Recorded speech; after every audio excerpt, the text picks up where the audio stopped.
بسم اللہ الرحمن الرحیم۔ السلام علیکم دوستو، آج جس ٹاپک کے اوپر میں ویڈیو بنا رہا ہوں وہ بہت ہی اہم ٹاپک ہے۔ پلیز اس ویڈیو کو اینڈ تک دیکھنا اور سمجھنے کی کوشش کرنا کہ پاکستانی قوم کو کس طرح گمراہ کیا جا رہا ہے، کس طرح دین سے دور کیا جا رہا ہے۔ اسلام کا نام لے کے پاکستانی قوم کو بالکل اسلام سے دور کیا جا رہا ہے۔ اس کے لیے آپ کو سمجھنے کے لیے یہ ویڈیو دیکھنا بہت ضروری ہے۔ سب سے پہلے آپ لوگ وہ ویڈیو دیکھیں، پھر میں آپ لوگوں کو تفصیل سے سمجھاتا ہوں کہ آخر یہ چیز ہے کیا۔ میں اپنے آپ کو لبرل کہتا ہوں، اسلام ہمیں لبرل بناتا ہے۔ میں مسلمان ہوں، میں لبرل ہوں۔ جس دین کے اندر قرآن میں اللہ کہے کہ دین میں زبردستی نہیں ہے، وہ دین ہے ہی لبرل۔ جس میں دین ہوتے ہیں نہیں ہوتے یہ میرے پہ چھوڑ دے، اللہ کہتا ہے، یعنی وہ دین ہی ہمارا لبرل ہے۔ ہمارے جو دنیا کے گریٹسٹ لیڈر تھے، ہمارے نبی صلی اللہ علیہ وسلم، وہ لبرل تھے، نو ڈاؤٹ، اور ہر طرح ایک لبرل انسان تھے۔ They are all Pakistanis and they are all equal citizens of Pakistan. اور انشاءاللہ ہم اس ملک میں لبرلزم جو ہے اس کو پروموٹ کریں گے۔ ہم اس ملک میں انتہا پسندی، جس طریقے سے ہم نے دہشت گردی کا خاتمہ کیا ہے ہمارے ملک میں، انشاءاللہ انتہا پسندی کو بھی ختم کریں گے۔ دوستو، آپ لوگوں نے سنا ہے اس دو ویڈیو میں کہ نعوذ باللہ ہمارے نبی اکرم صلی اللہ علیہ وسلم لبرل تھے، اور ہم اس پاکستان کو لبرل بنانا چاہتے ہیں۔ دوستو، آپ لوگوں نے اکثر سنا ہوگا کہ جی فلاں آدمی سیکولر ہے، فلاں آدمی لبرل ہے، لیکن اس سے بہت سارے لوگ واقف نہیں ہیں کہ آخر لبرل سے لوگ دور کیوں بھاگتا ہے۔ جو مذہبی ذہن رکھنے والے ہیں اور جو آزاد خیال آدمی ہیں تو وہ بڑے فخر سے بولتے ہیں کہ بھئی ہاں ہم لبرل ہیں، ہم سیکولر ہیں۔ تو دوستو، سب سے پہلے آپ لوگوں کو میں یہ بتاؤں کہ جو سیکولرزم ہے، اس کی جو اصطلاحی معنی ہے، یہ سب سے پہلے برے صغیر میں ایک برٹش رائٹر تھا جس کا نام تھا ہولیوکی، جو 1851 سے لے کے سن 1906 تک اس کا دورانیہ تھا۔ اس میں اس نے اس کی اصطلاحی معنی کی تھے۔ تو اس کے اصطلاحی معنی بتانے سے پہلے میں آپ لوگوں کو یہ وضاحت کرنا زیادہ ضروری سمجھتا ہوں کہ بہت سارے دوستوں کو شاید یہ بھی معلوم نہیں ہوگا کہ لغوی معنی اور اصطلاحی معنی میں فرق کیا ہے۔ تو دوستو، جو لغوی معنی ہوتے ہیں وہ ایک سے زیادہ ہوتے ہیں، جیسا کہ لبرل ہے۔ آپ اگر ڈکشنری میں جا کے لبرل کے معنی دیکھیں گے تو اس میں آپ کو لا دینی بھی معنی ملے گا، آزاد خیال بھی معنی ملے گا، کشادہ دل بھی معنی ملے گا، اور عیاش بھی آپ کو اس کا معنی ایک ملے گا۔ یہ اس کے 3 4 5 قسم کے جو لبرل کے ہیں وہ معنی نکلتے ہیں۔ ابھی ایک آدمی کسی کو بولتا ہے کہ یار وہ جو فلاں عالم ہے وہ بڑا لبرل آدمی ہے، اس کے اوپر وہ اعتراض کرتا ہے، تو بولنے والا آدمی کیا بولتا ہے کہ یار میں نے تو وہ لادینی والا مطلب نہیں نکالا تھا، میں نے تو وہ عیاش والا مطلب نہیں نکالا تھا، میں نے تو وہ کشادہ دل والا مطلب نکالا تھا کہ آپ ایک بڑے دل کے آدمی ہیں، بڑے دل کے آدمی ہیں۔ تو اس میں تحویل پیش ہو سکتی ہے جو لغوی معنی ہے۔ لغوی معنی میں آپ اپنے مقصد کا معنی لگا سکتے ہیں، حالانکہ ایسا نہیں ہے۔ اس لیے اس کا اصطلاحی معنی بہت ضروری ہوتا ہے کہ وہ جو لبرل کا عام معاشرے میں اس کا کیا معنی ہے، اس کا لوگ اس کا مقصد کیا لیتے ہیں، تو وہی معنی استعمال ہوگا۔ اگر میں نے کسی کو بول دیا لبرل تو میں 1000 بار بولوں کہ جی میرا مقصد کشادہ دل تھا، تو وہ قابل قبول نہیں ہوئے گا، کیونکہ لبرل عام معاشرے میں آزاد خیال لا دینی آدمی کو کہتے ہیں جس کا دین کے ساتھ کوئی تعلق نہیں ہوتا ہے۔ تو اس لیے ہر معنی کا اصطلاحی معنی نکالا جاتا ہے۔ تو دوستو،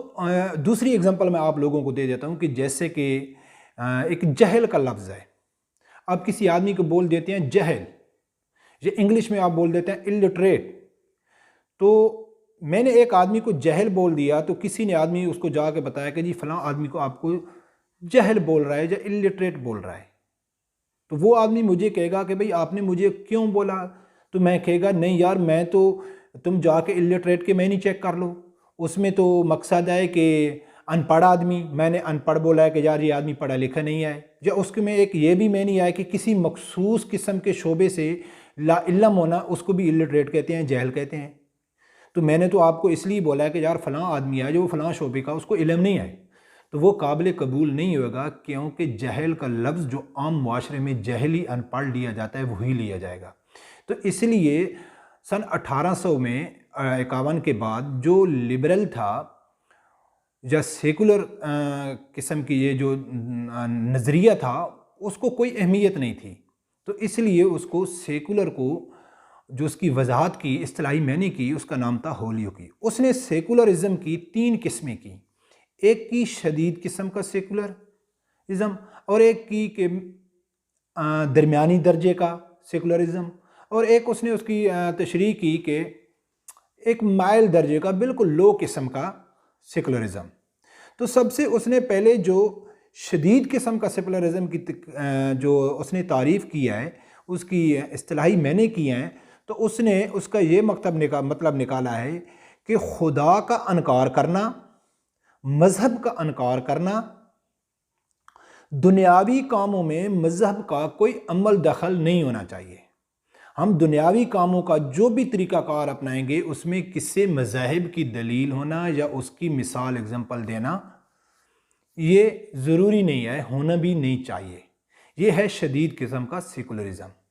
اس طرح اس نے جو دوسری مائل قسم کی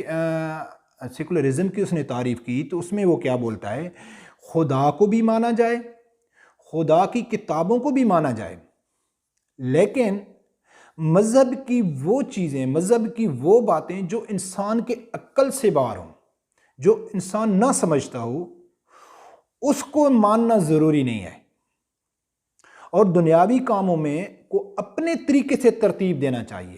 نہ کہ کوئی اسلام کا اس میں یا کسی مذہب کا عمل دخل ہونا چاہیے۔ یہ تھی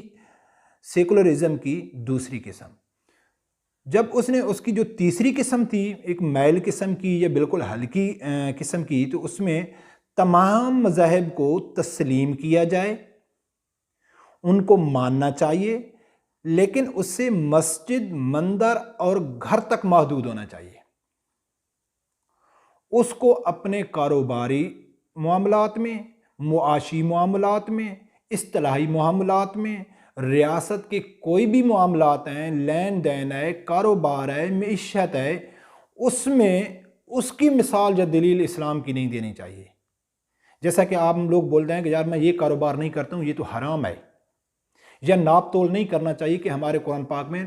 اللہ کی ذات نے ہم کو منع کیا ہے کہ ناپ تول نہیں کرنا چاہیے، ملاوٹ نہیں کرنا چاہیے۔ تو جو تیسری قسم کا سیکولرزم ہے جو بالکل لو قسم کا ہے، تو اس میں آئے کہ آپ نماز بھی پڑھو، روزی بھی رکھو، جو پوجا پاٹ کرتے ہیں وہ بھی کرو، لیکن صرف مسجد کے حد تک، گھر سے باہر نہیں، کیونکہ یہ انسان کا اندرونی معاملہ ہے، اس کا دنیاوی کاموں میں عمل دخل نہیں ہونا چاہیے۔ تو دوستو اس نے یہ 3 سیکولرزم کی قسمیں کی۔ ابھی ان کو یہ ضرورت کیوں پڑی قسمیں کرنے کی؟ کیونکہ یہ جتنا بھی سیکولرزم اور لبرلزم کا جو ایک نظریہ ہے، یہ مغرب میں پایا جاتا ہے، وہ لوگ اس کو زیادہ فالو کرتے ہیں، کیونکہ وہ تو کر سکتے ہیں کہ ان کی جتنی بھی اسلامی کتب ہیں، ان کی اپنی مذاہب کی جو کتب ہیں، ان کی جو کتب ہے وہ اصلی حالت و صحیح حالت میں نہیں ہے، جیسے کہ تورات ہو گئی، انجیل ہو گئی، ان کی جو کتب ہیں ان میں کافی چینجنگ ہوئی ہے۔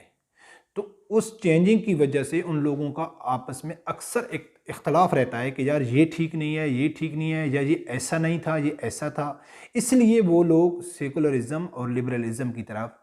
زیادہ توجہ دیتے ہیں کہ ٹھیک ہے ایسا کرو کہ ہماری کتب محفوظ نہیں ہیں، ان میں جو الفاظ ہیں، جو ہمارے اس کو ہدایت کے لیے جو چیز پیش کی گئی ہے اس کی کوئی گارنٹی نہیں ہے، تو اس لیے اس کا دلیل دینا ضروری نہیں ہے، اس کو سائڈ میں رکھو، جو لوگ جیسا بھی اس کو سمجھتا ہے وہ اپنے گھر تک سمجھے، لیکن دنیاوی کاموں میں ان کا کوئی عمل دخل نہیں ہونا چاہیے۔ لیکن ہمارے پاکستان میں ایسا نہیں ہے، کیونکہ پاکستان اللہ کی ذات نے وعدہ کیا ہے کہ ہماری جو قرآن پاک ہے، ہمارے جو آسمانی کتاب ہے وہ محفوظ ہے، ہمارے پاس ہر قسم کی کاموں کی اس کے اندر دلیل موجود ہے، ہمارا کسی بھی مکتبہ فکر کا کسی چیز کا بھی یہ اختلاف نہیں ہے قرآن مجید میں کہ اس کی جو قرآن مجید ہے یہ تعریف شدہ ہے یا نعوذ باللہ اس میں کوئی چینجنگ ہوئی ہے، یہ تو ممکن ہی نہیں ہے، اللہ کی ذات کا وعدہ ہے۔ تو پھر ہم لوگ سوچ بھی نہیں سکتے کہ ہم لبرلزم کی طرف جائیں یا سیکولرزم کی طرف جائیں، یہ تو غلط ہے۔ لیکن ہمارے معاشرے میں بہت سارے ایسے آزاد خیال لوگ پائے جاتے ہیں جو اپنے آپ کو لبرل کہتے ہیں یا سیکولر کہتے ہیں۔ اور دوسری سب سے جو اہم بات دوستوں میں آپ لوگوں کو سمجھانا چاہتا ہوں کہ کسی قوم، کسی قبیلے یا کسی کمیونٹی کو ایک مذہب سے الگ کر کے اس کو سیکولر بنانا ہے، اگر آپ لوگوں نے ان کو لبرل بنانا ہے، تو سب سے پہلے میں آپ لوگوں کو وضاحت کر دوں کہ جو سیکولر کی 3 قسمیں ہیں، ان کی جو پہلی قسم ہے شدید قسم کا سیکولر، تو سیم اسی طرح لبرل ہے۔ لبرل اور سیکولرزم کی جو پہلی قسم ہے شدید قسم کی، وہ سیم ہے، یعنی کہ لا دینی، عیاش قسم، آزاد خیال، جس کا دین کے ساتھ کوئی عمل دخل نہیں ہے، اس کو سیکولر اور لبرل بولا جاتا ہے۔ تو دوستو کسی بھی بات کی طرف آتے ہیں کہ کسی بھی قوم کو، کسی کمیونٹی کو، کسی ایک ریاست کو اگر آپ لوگ چاہتے ہیں کہ ہم ان کو دین سے دور کر کے ہم ان کے اندر لبرلزم رائج کرنا ہے یا سیکولرزم رائج کرنا ہے، تو اس کے لیے سب سے پہلا کام کیا کرنا چاہیے؟ تو یہ بات دوستو بہت قابل غور ہے کہ کسی بھی قوم، اگر ایک ملک ہے وہ ایک مذہبی سوچ رکھنے سے یعنی کہ وہ مشہور ہے کہ یہاں کے جو باشندے ہیں وہ پورے مذہبی ہیں، اسلام کے اوپر چلتے ہیں، یا کوئی اور مذہب ہے، ہندو، سکھ، عیسائی، کرسچن ہے، وہ پورا اس کا پرچار کرتے ہیں، اس کے اوپر چلتے ہیں، تو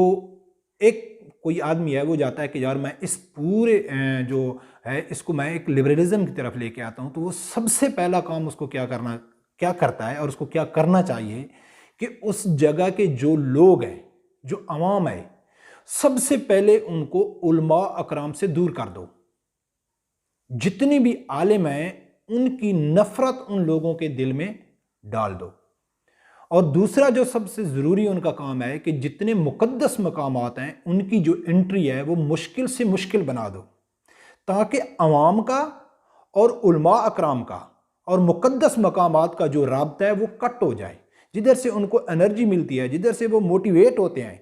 جدھر جا کے وہ اسلام کی باتیں کرتے ہیں، ان کو حقیقی معنوں میں جو اسلام ہے وہ دکھایا جاتا ہے، تو ان کا جب رابطہ کٹ ہو جائے گا، علماء اکرام سے رابطہ کٹ ہو جائے گا مقدس مقامات کی انٹری سے، تو اس قوم کو، اس جو عوام ہے اس کو جدھر بھی آپ لگائیں گے وہ آسانی سے لگ جائے گی۔ تو دوستو میں امید کرتا ہوں کہ آپ لوگوں کو میری بات سمجھ آ گئی ہوگی کہ آج کل پاکستان میں کیا ہو رہا ہے۔ پاکستان کی تاریخ میں سب سے زیادہ علماء اکرام کے خلاف جو ایک سازش تیار کی گئی وہ اسی دور حکومت میں کی گئی، اور سب سے زیادہ علماء اکرام کی جو برائیاں ہیں اسی دور حکومت میں ہو رہی ہیں۔ عوام کو علماء اکرام سے بزند کیا جا رہا ہے، ان میں ایک گیپ پیدا کیا جا رہا ہے۔ تو یہ جو لبرلزم اور سیکولرزم کا سب سے پہلی شرط ہے، اس کے اوپر عمل ہو رہا ہے۔ باقی آپ لوگ یہ بھی دیکھ لو کہ مقدس مقامات کی جو انٹری ہے وہ مشکل کر رہے ہیں۔ تو اپنے سکولوں اور کالجوں، یونیورسٹیوں میں دیکھ لو، کو ایجوکیشن سسٹم کے نام پہ، فنکشن کے نام پہ، جی بچیاں جواب مشکل ہی یار، بچیاں کو کیا مشکل ہے، اس کے نام پہ پاکستان کو ایک لبرل کی طرف دھکیلا جا رہا ہے، جو ہماری عوام سمجھنے کے لیے تیار نہیں ہے۔ تو دوستو میں امید کرتا ہوں کہ آپ لوگوں کو یہ میری ویڈیو سمجھ آ گئی ہوگی۔ میں ڈے 1 سے یہی کہہ رہا ہوں کہ پاکستان کے جو حکمران ہیں وہ ہم کو دکھا کچھ اور رہے ہیں، اور ان کا مقصد کچھ اور ہے، کیونکہ جتنی بھی یورپ، یہود و نصارہ ہیں وہ یہ چاہتے ہیں کہ جو ہمارا نظریہ ہے وہ ہر جگہ میں ایسا بھی ہونا چاہیے۔ ہم کو کسی قسم کا کوئی ڈر خطرہ، کسی سے کوئی چیز یعنی کہ جس کو وہ لوگ بولتے ہیں کہ یا انتہا پسند قسم کے لوگوں سے ہم کو کوئی خطرہ نہیں ہونا چاہیے۔ تو ابھی آپ لوگوں کو معلوم ہے کہ ہمارا جتنا بھی مین سٹریم میڈیا ہے، الیکٹرانک میڈیا ہے، اس میں جتنے بھی صحافی حضرات ہیں وہ تقریباً ہی لبرل اور سیکولرزم کو سپورٹ کرتے ہیں، اور پورا میڈیا ہے بھی اسرائیل کا، آپ لوگوں کو معلوم ہے۔ اور ہمارے جو حکمران ہیں، ہے کوئی اس ٹائم موجودہ حکمران کہ جو اسلام کی بات کرتا ہو؟ نہیں، لیکن ہم کو ریاست مدینہ کے نام پہ، اسلام کے نام پہ دھوکہ دیا جا رہا ہے، اور ہم اس دھوکے میں بار بار آ رہے ہیں، اور پاکستان کو اصل لبرلزم اور سیکولرزم کی طرف دھکیلا جا رہا ہے، جو بالکل دین سے دور کیا جا رہا ہے۔ آہستہ آہستہ کر کے پاکستان میں قانون پاس ہو رہے ہیں۔ تو دوستو یہ ہمارے لیے اچھا نہیں ہے، اس کے اوپر ہم لوگوں کو آواز اٹھانی چاہیے، ہم کو سمجھنا چاہیے، اور ہم اپنے اسلام کو، اپنے دین کو بڑی مضبوطی سے تھامنا چاہیے۔ ان لوگوں کی جو چالاکیاں ہیں ان کے اندر ہم لوگوں کو نہیں آنا چاہیے، اور اندر کی خبروں کی جو معلومات ہیں وہ آپ لوگوں کو اس کی جانکاری کرنا بہت ضروری ہے۔ صرف جو سکرین پہ ہم لوگوں کو جلسے جلوسوں میں سیاسی نعروں میں جو وعدے دیے جاتے ہیں اس کے اوپر یقین نہیں کرنا چاہیے۔ تو دوستو میں امید کرتا ہوں کہ آپ لوگوں کو میری یہ ویڈیو پسند آئی ہوگی، اور یہ بھی مجھے امید ہے کہ آپ لوگوں نے کافی اس کو اچھی طریقے سے سمجھ لیا ہوگا۔ اگر جو آدمی نہیں سمجھ سکا ہے تو پلیز اسے بار بار سنیں، میں بڑی ڈیٹیل سے بتایا ہے کہ یہ پاکستان کے میں اصل جو پاکستان کے خطرات ہیں یہ ہیں۔ تو دوستو میں امید کرتا ہوں کہ آپ لوگ میری ویڈیو کو پسند کریں گے۔ اگر پسند آئی ہے تو پہلے اسے لائک کر دینا، اور میرے چینل ملک انفو 24 کو بھی سبسکرائب کرنا، اور بیل آئیکن کو لازمی پریس کرنا۔ اللہ حافظ۔